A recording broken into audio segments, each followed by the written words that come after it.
Hi, everyone. For anyone who may not know me, my name is Dr. Hannah Matthews, and I am an assistant professor in special education and part of the EDD instructional team at UF. I'm excited to welcome you to this course titled Disability in Education, Critical Issues and Trends. Our intention in putting together this class was to expose you all to some of the most significant and pressing trends and issues facing the field. What you'll notice is that there are still many unanswered questions in the field of special education and related disciplines. So we will look at these issues from multiple perspectives and consider how different perspectives can influence our own professional practice and thus outcomes of the students with disabilities that we support. Please know that not every trend covered together in this class may be immediately relevant to you, but you will have opportunities to investigate related issues pertinent to your local context.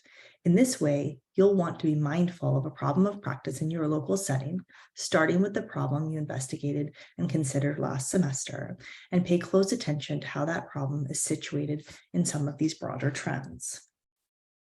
You will also want to think about the lens with which you view this problem, something we will interrogate in one of the early modules. The purpose of this video is to give you an orientation to the course, its goals, and its structure. You will start the course with a one-week Start Here module. This is the only one-week module in the course. All other modules are allotted 2 weeks, and you will end the course with a Shift in Thinking assignment, which is a part of your course final. Each module is organized around a critical question: what, who, where, how, and why. The module overview page orients you to the question, details the assignments you are expected to complete, provides the readings and resources you should review, and includes important questions to think about as you progress. Please pay close attention to the contents of these pages and be cognizant that the assigned readings in Canvas may be slightly different than what was listed in the syllabus. Always defer to Canvas modules for the most up-to-date expectations for the course. For 2-week modules, there are designated expectations for readings and assignments for each week. Please pay attention to the due dates in your Canvas calendar accordingly. Furthermore, please keep up with your readings. I advise you not to leave your readings until the end of the module. There will be quite a bit of reading in this course, and so I advise you to chunk up the readings over the week and set a timeline for yourself. You will not be able to do the type of critical examination expected if attempting to read all of the assigned texts in one sitting. Discussion forums. The discussion forum will be a shared and collaborative space for dialogue about the readings and connections you are drawing within and across modules and content, as well as to your professional practice. Your active and meaningful participation and engagement in the forum is critical to your success in the course. At the doctoral level, active and meaningful engagement means frequent contributions across the span of the module, as opposed to at single time points. It means posing questions, extending ideas, or sharing resources. I am not going to designate or stipulate a number of posts required for each week, but you will receive feedback if the nature of your contribution is not at the expectations for the course. I will also provide opportunities for self-assessment in this area.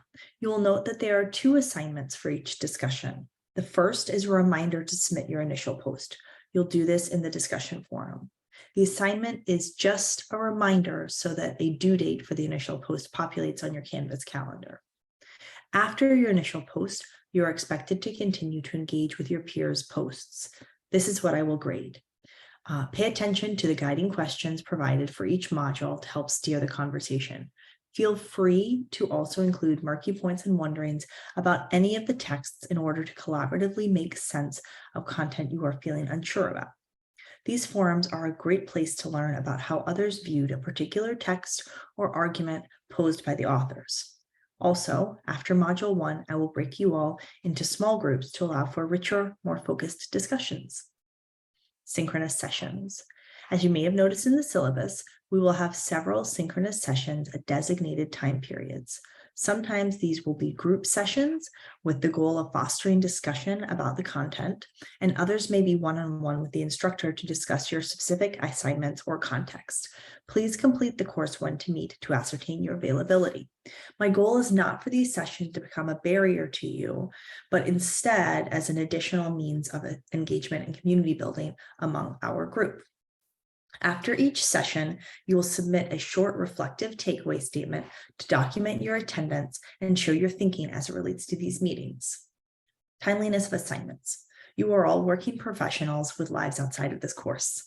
The Life Happens clause allows you some flexibility related to timelines for when things come up unexpectedly. No questions asked. If you find yourself unable to submit an assignment before the deadline, simply write "Life Happens" in the assignment comments. You will have a 3-day extension. No explanation needed. Please do not hesitate to contact me if you need any additional assistance related to the course timeline. Grading. This is an advanced graduate course. As such, my evaluative focus is going to be on qualitative feedback rather than on assigning points for you to accumulate. The feedback is intended to push and challenge your thinking and ideas rather than a simple check-off statistic designated criteria from a rubric. This format may be a departure from what you're used to, so I'm asking you to step out of your comfort zone a little bit. I will use a 4-point scale, somewhat akin to standards-based grading, alongside of my own feedback. These numbers are a categorization of your performance based on the intended goals of each assignment and task, not necessarily points. The 3 code indicates proficiency or meeting the expectations of the assignment or task. It does not equate to a 75% or a C. A 4 reflects work that is exemplary, that both meets and exceeds expectations. In this way, averaging your codes is not reflective of your final grade. More information about grading will be provided with each assignment, and you will be invited to be a part of the conversation about your final grade through self-assessment at the end of the semester. If at any point you feel you need more information about your progress in the course than what is provided through assignment feedback and coding, please reach out to me. I want you to know that I'm available to you as a support throughout the semester. You can expect timely feedback and a clearly organized and structured Canvas page. You can also expect to hear back from me via Canvas message or email within 24 hours. This does not include weekends. I can also accommodate office hours as frequently as you need and in the format of your choosing. I will provide an opportunity for you all to sign up to meet for appointments with me. Please don't hesitate to contact me. My hope for you all is that you see the overarching trends and larger problems of the practice, as well as your own professional practice with a different lens by the end of the semester. I want you to understand the contributions to these problems, how they manifest locally, and the lens by which you are viewing them. I want you to challenge the ideas and practices you are bringing with you to the course. Be willing to be unsure, interrogate the ideas, push yourself, and take a reflective stance. I'll do the same. Let's get started.